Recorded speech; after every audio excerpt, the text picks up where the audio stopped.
අද මම කතා කරන්නේ ඊටමත් සුන්දර ස්ථානයක් සම්බන්ධවයි. ඒ කොම්බුකාර වල පිළිබඳවයි. මෙම සුන්දර ස්ථානයේ පිහිටා තිබෙන්නේ ඌව පළාතේ ඇල ප්‍රාදේශීය ලේකම් කොට්ටාසේ බල්ලකේටුව නගරයට ආසන්නවයි. මෙම ස්ථානය ඔබට පිවිසීමට නම් ඇල නගරයට පැමිණ ඇල නගරයේ සිට නම්මුකුල් මාර්ගයේ කිලෝමීටර් 10ක් පැමිණෙන විට බල්ලකේටුව නගරයට පිවිසිය හැක. එසේත් නොමැති නම් බණ්ඩාරල බදුල්ල ප්‍රධාන මාර්ගයේ දෙමෝදර නගරයට පිවිස දෙමෝදර සිට කිලෝමීටර් 12ක් එන විට බල්ලකේටුව නගරයට පිවිසිය හැක.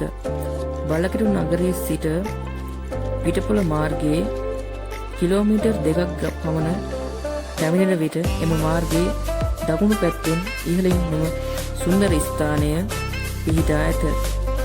මෙම කොම්බුකාර වල දෙස් විදෙස් සංචාරකයන්ගෙන් බහුලව පැමිණෙන ස්ථානයක් මෙන්ම මෙම සුන්දර ස්ථානයට දියපාර ගලා බසින්නේ නමුනුකුළු කන්දේ සිටය.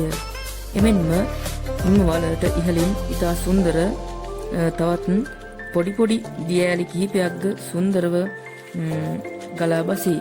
තවද ඔබ මෙම සුන්දර ස්ථානයට පැමිණ මෙහි ඇති ස්වභාව සෞන්දර්ය විඳ ගන්නට ගන්න. එමෙන්ම මෙම සුන්දර ස්ථානය රැක බලා ගැනීමද අපගේ යුතුකමකි. මෙවන් ස්ථාන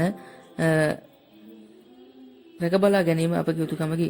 මෙවන් ස්ථාන රැක ගැනීමට අපගේ අනාගත පරපුරට මෙහි ඇති ස්වභාව සෞන්දර්යය විඳ ගැනීමට හැක. නමුත් එහි ගිය අපට දැක ගැනීමට හැකි වූයේ එම ස්ථානයේ සුන්දර පරිසරයේ විනාශයට ලක්වන පෙරමන් ලකුණුය.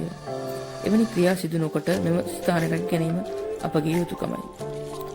තාමත් ඔබ අපගේ YouTube channel එක subscribe කරලා නැත්නම් දැන්ම subscribe කරන්න.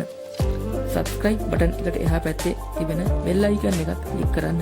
එවිට අපි වීඩියෝ එකක් දැම්ම ගමන් ඔබට එම වීඩියෝ එක ඉක්මනින් බලා ගන්න පුළුවන්.